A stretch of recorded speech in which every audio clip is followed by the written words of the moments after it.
એક આ પણ એક વિરોધાભાસ જેવું છે. એટલે આપણને એમ થાય કે તો આ જે માણસ અહીં જન્મ્યો છે એને એમ નથી લાગતું કે આ કેટલી સુંદર જગ્યા છે ને અહીં જ હું વધારે કંઈક એસ્ટાબ્લિશ થઉં, પણ એવું નથી હોતું. એટલે દરેક જગ્યાએ આપણને બહારથી જ્યારે આપણે જઈએ ત્યારે જે ચિત્ર જોઈએ અને ત્યાંનો જે માણસ હોય એ જે ચિત્ર જુએ એનું એ વિરોધાભાસ હોઈ શકે. એટલે એ પર્સ્પેક્ટિવ જુદા છે એને એટલીસ્ટ કોઈક રીતે અલાઇન કરી શકાય કે નહીં એવો એક પ્રશ્ન હતો. એટલે એના પરથી અમે આ નેચર એજ્યુકેશન પ્રોગ્રામ બાળકો સાથે કરીએ છીએ. દર વર્ષે એ લોકોને માટે શિબિર કરીએ છીએ અને સ્કૂલોમાં જઈને કાર્યક્રમ કરીએ, જેનાથી એ લોકોને પોતાની આસપાસની જે પ્રકૃતિ છે એની જાણકારી જે એક જમાનામાં એ લોકો ઢોર ચરાવવા જાય ત્યારે મળતી હતી એમના વડીલો પાસેથી, જે હવે નથી મળતી. એટલે આ જે માહિતી છે એમને વધારે મળે અને એનાથી એમનો પરિચય કેળવાય, એનાથી એમનો સંપર્ક કેળવાય અને પછી આ જ વસ્તુ કે સંધાન થાય એ બહુ જરૂરી છે. અને એના કારણે એ લોકો કદાચ વધારે એનું ધ્યાન રાખી શકે, ત્યાં જ રહીને આ જ સંરક્ષણના કામમાં વધારે મદદ કરી શકે. તો આ એક આના સિવાય ઘણા બધા કાર્યક્રમો એવા છે કે જે જુદા જુદા દેશમાં ચાલી રહ્યા છે, પણ ભારતમાં જે મેઇન અમે જે કામ કરીએ છીએ એમાં આ બે ઘણા અગત્યના છે. આના સિવાય ગામ લોકો દ્વારા ખુદ ઘોષિત કરાયેલા અભયારણ્યોનો પણ સમાવેશ થાય છે કે જેમાં એ લોકો જાતે અમારી સાથે મળીને 5 થી 10 ચોરસ કિલોમીટર વિસ્તાર જેને સંપૂર્ણપણે ચરાણથી મુક્ત કરી અને એની અંદર જે કુદરતી શિકાર છે સ્નો લેપર્ડ અને વરુનો, હિમદીપડા અને વરુનો, તો એની સંખ્યા વધવાથી એ લોકો પાલતુ પશુઓને ઓછા મારે અને વધારે જંગલી પ્રાણીઓનો શિકાર કરે એવો પણ એક પ્રયત્ન કરે. એટલે આવા ઘણા બધા પ્રયત્નો છે અને હજુ વધારે અમે વિચારીએ છીએ કે કેવી રીતે વધુ સારું થઈ શકે. એટલે લોક ભાગીદારીથી જે સંરક્ષણનું કાર્ય કરવાનું હતું એ તમે કરીને દેખાડ્યું. એક્ઝેક્ટલી. પણ આમાં એટલે એવું નથી કહેવાનું કે અમે સક્સેસફુલ છીએ, એવું કેવું બહુ અઘરું છે. આ તબક્કે એવું લાગે છે કે અમે સારું કામ કરી રહ્યા છીએ અને લોકોનો સપોર્ટ છે. હવે લાંબા ગાળે શું પરિવર્તનો આવે છે એના પ્રમાણે અમારે પણ એટલી ફ્લેક્સિબિલિટી રાખવી પડશે કે જેનાથી અમે પણ આ કાર્યક્રમોમાં બદલાવ લાવી શકીએ. Windows open all the time, isn't it?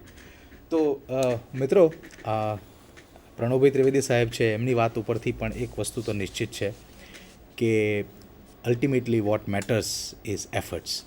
કે એ જે કામ કરે છે એમની સફળતાઓ મળે છે અને મળતી જાય છે, મળતી રહેશે એવી શુભકામનાઓ. પણ ultimately the most important thing કે પ્રકૃતિના સંરક્ષણ માટેના એફર્ટ્સ પ્રણવભાઈ ત્રિવેદી સાહેબ ખૂબ નિષ્ઠાથી કરી રહ્યા છે, એમની સંસ્થા કરી રહી છે. અને સંધાન વતી અમે ખૂબ શુભેચ્છાઓ આપીએ બકુલભાઈ ત્રિવેદી સાહેબને અને પ્રણવભાઈ ત્રિવેદી સાહેબને કે જે સંસ્થા સાથે આપ સંકળાઈને જે કંઈ કામ કરી રહ્યા છો એમાં પ્રકૃતિનું સંધાન હંમેશા થતું રહે અને પ્રકૃતિ એન્વાયરમેન્ટ માટેની જે અવેરનેસ છે એનું કામ અલ્ટિમેટલી થાય એ આજના સમયની ડિમાન્ડ છે. આ જે કાર્યક્રમ છે આપણો પ્રકૃતિ સંધાન, એમાં આપણે ઘણા બધા વિષયો ઇન્ક્લુડ કરવાના છીએ આવનારા સમયમાં. Because this is the first lecture of પ્રકૃતિ સંધાન. અમારી એવી ઈચ્છા છે કે આપણે થોડી વાત કરીએ કે ભાઈ કઈ પ્રકારના ટૉપિક્સ આપણે આ પ્રકૃતિ સંધાનમાં લઈશું. દર ગુરુવારે 2 થી 3 વાગ્યા સુધી આપણે આ કાર્યક્રમો ટેલિકાસ્ટ કરવાના છીએ અને એનું કોર્ડિનેશનનું જે કામ છે, આ જે આખો સ્લોટ જે આ પ્રોગ્રામ છે સંભાળવાનું કામ 2 મજબૂત ખભાઓએ લીધું છે. એમાં ડૉક્ટર સાહુ છે આપણી સાથે ટીમમાં, બધા જ ટીમના મેમ્બર્સ છીએ, પણ એમ છતાં ડૉક્ટર સાહુ જે અમદાવાદ ઝૂના ચીફ છે અને તેઓશ્રી પણ આપણી ટીમમાં છે. આજે સંજોગવશાત એ આપણી સાથે જોડાઈ શક્યા નથી. અને બીજા જે વ્યક્તિ છે જે આપણા આજના ગેસ્ટ પણ છે, તો ડૉક્ટર ઇન્દ્રભાઈ ગઢવી જે મારી બિલકુલ બાજુમાં બેઠા છે, એમને આપણે એવી રિક્વેસ્ટ કરવાની છે હવે કે આપણને સરસ મજાની આ આખી ડિઝાઇન છે એ સમજાવે અને પ્રકૃતિ સંધાનમાં આપણે કઈ કઈ પ્રકારના ટૉપિક્સ લેવાના છીએ. This is of course an open ended programme as I told you earlier also. તો આપણે એવું ઈચ્છીએ છીએ કે અહીંયા બર્ડ કન્ઝર્વેશનની પણ વાત થાય, એનિમલ કન્ઝર્વેશનની વાત થાય, વૃક્ષોની પણ વાત થાય, પ્રકૃતિ સાથે જોડાયેલા અલગ અલગ લોકોને આપણે બોલાવીએ જે પોતાના એક્સપિરિયન્સીસ અહીંયા આવીને આપણી સાથે શેર કરે અને અલ્ટિમેટલી હું અને તમે બધા મોટિવેટ થઈને કંઈક નાના પાયે કશુંક કંઈ ન કરવા કરતાં કશુંક કરી શકીએ અલ્ટિમેટલી અને આ પૃથ્વી માતાને આપણે કંઈક મદદરૂપ થઈ શકીએ. આવા સારા હેતુથી આપણે આ પ્રોગ્રામ શરૂ કર્યો છે. Now I would request my friend Dr. Indra Gadvi to speak few words before us and guide us about the whole program and the design of it. Gadvi સાહેબ.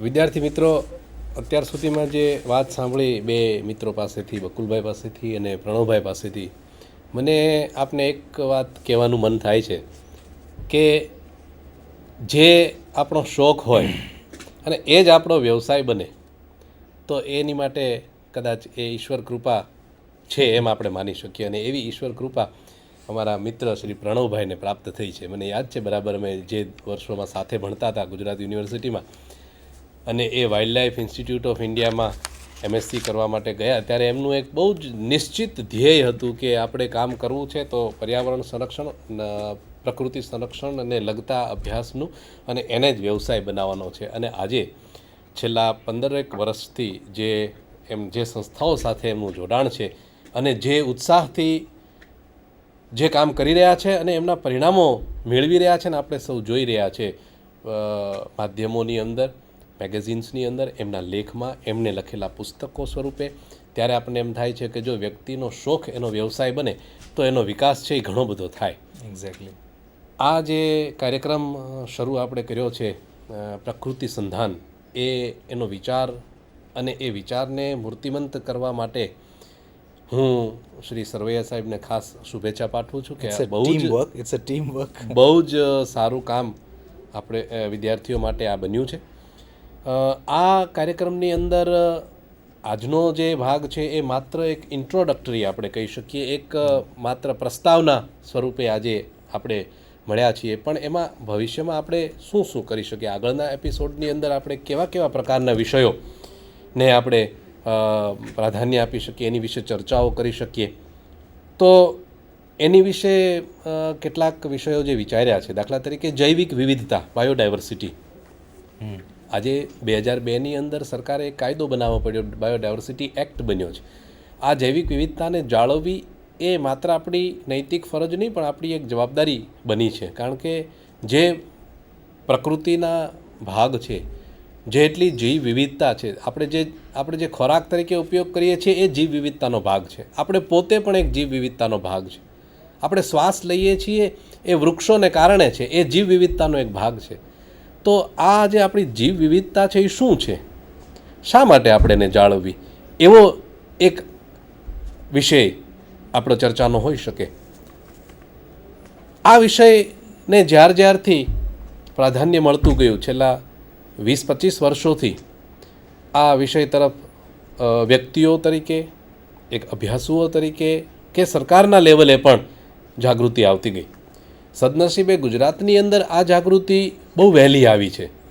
70ના દશકાની અંદર જ્યારે સમગ્ર ભારતની અંદર પ્રકૃતિ શિક્ષણ એ શું એ વિશે જ્યારે કોઈને કદાચ કાંઈ ખ્યાલ નહોતો, એ વિશે ગુજરાતની અંદર જેમ બકુલભાઈએ જેમનું નામ શરૂઆતમાં જ લીધું એવા મુરબ્બી શ્રી લવકુમાર સાહેબ ખાચરે પ્રકૃતિ શિક્ષણની શરૂઆત કરેલી. અને હિંગોળગઢ મુકામે ગુજરાતમાં પ્રકૃતિ શિક્ષણ અભયારણ્ય પણ સ્થાપવામાં આવ્યું છે. તો આ પ્રકૃતિના સંધાન તરફની શરૂઆત ઘણા વર્ષોથી થઈ છે ગુજરાતમાં, એ આપણું એક સદભાગ્ય છે. તો એ પ્રકૃતિ શિબિરો વિશે આપણે એક વિભાગ શરૂ કરી શકીએ, એક ચર્ચા વિચારણા, પ્રોગ્રામ એના ઉપર રાખી શકાય. પ્રકૃતિ શિક્ષણ વિશે એક પ્રોગ્રામ રાખી શકાય. પર્યાવરણ પ્રવાસન વિશે એક પ્રોગ્રામ રાખી શકાય. આપ જાણતા હશો કે બરાબર ગયા નવેમ્બર માસમાં ગુજરાત સરકાર દ્વારા એક આંતરરાષ્ટ્રીય પરિષદનું આયોજન થયેલું જામનગરના ખીજડીયા પક્ષી અભયારણ્ય ખાતે, જ્યાં આગળ વિશ્વના 12-15 દેશોમાંથી અંદાજે લગભગ 400 જેટલા પ્રતિનિધિઓ આવ્યા હતા એ પરિષદની અંદર ભાગ લેવા માટે. એમાંના ઘણા બધા મોટા ભાગના જે વ્યક્તિઓ હતા એ પક્ષી નિરીક્ષકો હતા. તો એ પક્ષી નિરીક્ષણનો શોખ, એ પક્ષી નિરીક્ષણ, પર્યાવરણ સંરક્ષણ, પર્યાવરણ જાગૃતિ, પર્યાવરણ વિજ્ઞાન, આના એક ભાગ તરીકે, એના એક અંગ તરીકે એની વિશે આપણે એક કરી શકાય, એક એપિસોડ રાખી શકીએ. પર્યાવરણ પ્રવાસન, ઇકો ટુરિઝમ, ગુજરાતની અંદર ઘણા બધા વિસ્તારોની, દાખલા તરીકે અમદાવાદથી નજીકનું છે નળ સરોવર, એ ઇકો ટુરિઝમ સેન્ટર છે, ઇકો ટુરિઝમ એક સાઇટ છે. એવી ગુજરાતની અંદર ઘણી જગ્યાએ થઈ છે. તો એ ઇકો ટુરિઝમ શું છે એની વિશે આપણે એક એપિસોડ એનો રાખી શકીએ. એવી જ રીતે પર્યાવરણની અંદર પ્રદૂષણ જ્યારથી જેમ જેમ ઔદ્યોગિકરણ વધતું જાય, આપણે વિકાસ એમ કહીએ કે વિકાસ વધ્યો છે, તો એ વિકાસને જો ટકાઉ વિકાસ બનાવવો હશે તો આપણે પર્યાવરણની સંરક્ષણ વિશે, પર્યાવરણ જાળવવા માટે પણ આપણે બહુ મહત્ત્વની કામગીરી કરવી પડશે. તો એ પર્યાવરણીય પ્રદૂષણ વિશે આપણે એક એપિસોડ રાખીશું. પર્યાવરણ પ્રદૂષણ શેનાથી થાય છે, એનું નિવારણ કેવી રીતે થઈ શકે. ઉદ્યોગો બનતા આપણે રોકી નથી શકવાના, આપણે રોકવા નથી, પણ એ ઉદ્યોગો પણ આપણે જોઈએ છીએ અને આપણે આપણું શુદ્ધ પર્યાવરણ પણ જોઈએ છીએ, આપણે જંગલ પણ જોઈએ છીએ, આપણે પશુ પક્ષી પણ જોઈએ છીએ. તો એ કેવી રીતે, તો પર્યાવરણીય પ્રદૂષણ એ શું છે, એને કઈ રીતે નિવારી શકાય, કઈ રીતે ઓછું કરી શકાય, વ્યક્તિગત રીતે, સમાજ તરીકે આપણે કેવી રીતે કરી શકીએ, એની બહુ વિસ્તૃત ચર્ચા આપણે આવા એક કાર્યક્રમમાં થઈ શકે. જુદા જુદા નિવાસસ્થાનો છે પર્યાવરણના ઘણા બધા વિભાગો છે. એના એક વિભાગ છે દાખલા તરીકે પર્યાવરણીય નિવાસસ્થાનો. જંગલ, આપણે એમ કહીએ કે જંગલ છે, તો જંગલ એ એક નિવાસસ્થાન છે. તો એની વિશે આપણે એક કાર્યક્રમ ડિટેલમાં રાખી શકીએ કે ભાઈ ગુજરાતની અંદર કેવા પ્રકારના જંગલો છે. પ્રણવભાઈએ મધ્ય ગુજરાતના અને દક્ષિણ ગુજરાતના જંગલોની અંદર પક્ષીઓની પર્યાવરણીય પરિસ્થિતિ ઉપર પોતાનું PhD મહાનિબંધ લખ્યો છે. તો આ જે જંગલોની પરિસ્થિતિ છે, અત્યારની સ્થિતિ છે, પહેલાંની સ્થિતિ કેવી હતી, એક સમયમાં એમ કહેવાય કે અકબરનામાની અંદર એવો ઉલ્લેખ છે કે અકબરને જ્યારે એના પોતાના લશ્કર માટે હાથીઓની જરૂર પડી ત્યારે એણે દાહોદના જંગલમાંથી હાથીઓ પકડ્યા હતા. આજે આપણે દાહોદમાં જઈને જંગલો જોઈએ છીએ તો જંગલો નથી, ત્યાં તૃણભૂમિ થઈ ગઈ છે. તો એ 15મી સદીની અંદર જે જગ્યાએ એવા જંગલો હતા, ગીચ જંગલો, પાણીથી ભરપૂર જંગલો કે જ્યાં હાથીઓની વસ્તી હતી અને અહીંથી ઘણા બધા હાથીઓ મુઘલ સામ્રાજ્યની જરૂરિયાત માટે લઈ જવામાં આવેલા, એ જ પરિસ્થિતિ આજે 500 વર્ષ પછી એની સ્થિતિ શું થઈ? તો એ જંગલોનું અસ્તિત્વ હતું, એ જંગલો પછી પરિવર્તિત થઈને અન્ય પ્રકારના નિવાસસ્થાનમાં કેમ પરિવર્તિત થયા? આ બહુ રસપ્રદ માહિતી આમાંથી આપણને જાણવા મળે વિદ્યાર્થીઓને. તો એ જંગલો વિશે કે એવા જ બીજા નિવાસસ્થાન ગ્રાસલેન્ડ અથવા તૃણભૂમિ, એક સમય એવો હતો કે કચ્છની બન્નીનું જે તૃણભૂમિ છે એ તૃણભૂમિ એશિયાનું મોટામાં મોટું તૃણભૂમિ હતી, એશિયાની મોટામાં મોટી ગ્રાસલેન્ડ હતી. અને જૂના વખતના માલધારીઓ એવું કે, કદાચ આ માલધારીઓની વાતો આપણે એમ કહી શકીએ કે થોડી ઘણી અતિશયોક્તિ હશે, પણ એ લોકોને એવું કહેતા મેં સાંભળ્યા છે કે કોઈ માલધારી ઊંટ ઉપર જતો હોય તો એ ઘાસમાંથી આવતો હોય તો દેખાય નહીં એટલું ઘાસ બન્નીના ગ્રાસલેન્ડમાં હતું. પણ એને અતિશયોક્તિ માનીએ તો કદાચ ઘોડેસવાર નહીં દેખાતા હોય એવું તો આપણે માની શકીએ, એવું તો ગ્રાસલેન્ડ હશે. આજે ત્યાં આગળ આપણે જોઈએ તો ઘણા બધા વિસ્તારની અંદર ગાંડો બાવળ છવાઈ ગયો છે.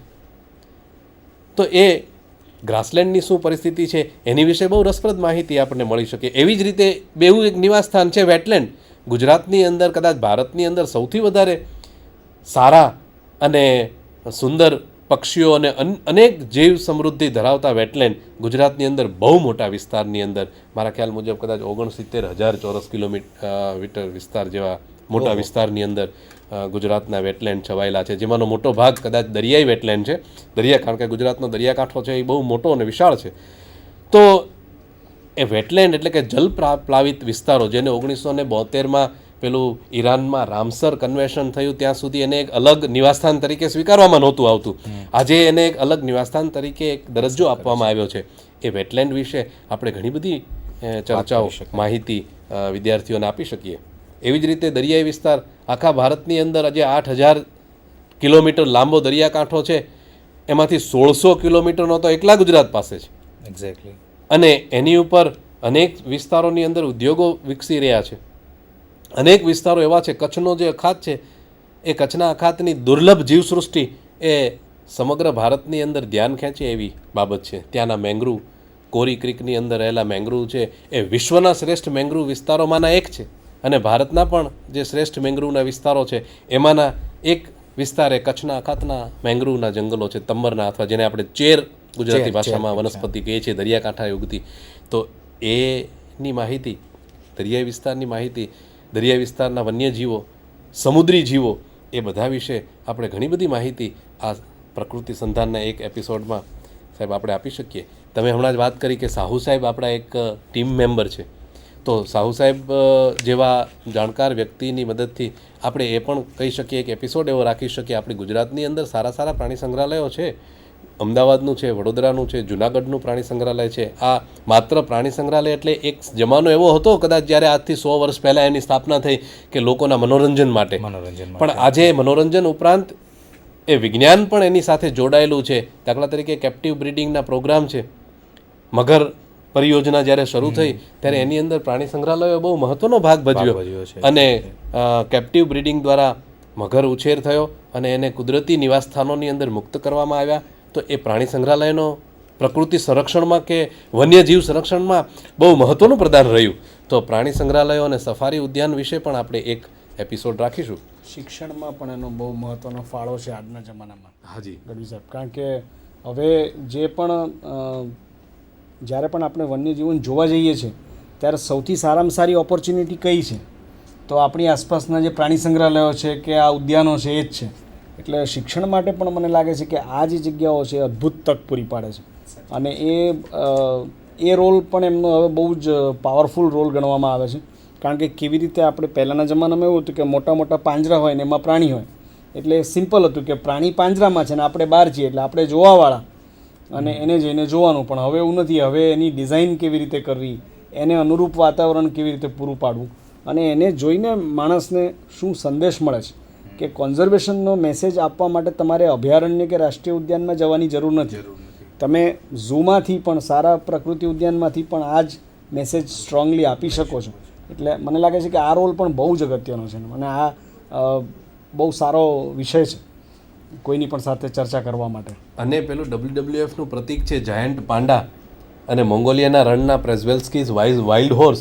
આ બંને એવા જીવંત ઉદાહરણો છે કે જે જગતના પ્રાણી સંગ્રહાલયોને કારણે એ નષ્ટપ્રાય થઈ ગયેલી જાતિઓને ફરી પાછી એસ્ટાબ્લિશ થઈ શકે, એના કુદરતી પ્રાકૃતિક વાતાવરણની અંદર એને રીઇન્ટ્રોડ્યુસ કરી શકાય. એ પ્રાણી સંગ્રહાલયો વિશે આપણે એક સ્લોટ એક પ્રોગ્રામ રાખી શકીશું. એવી જ રીતે ગુજરાતની અંદર સંસ્થાઓ છે, કેટલીક યુનિવર્સિટીઓ છે, એની અંદર વન્યજીવ ક્ષેત્રે, પર્યાવરણ ક્ષેત્રે અભ્યાસક્રમો ચાલી રહ્યા છે, સંશોધનો ચાલી રહ્યા છે. જેમ કે સૌરાષ્ટ્ર યુનિવર્સિટી છે, તો દહેરાદૂન સ્થિત wild life institute of India છે, એ સૌરાષ્ટ્ર યુનિવર્સિટી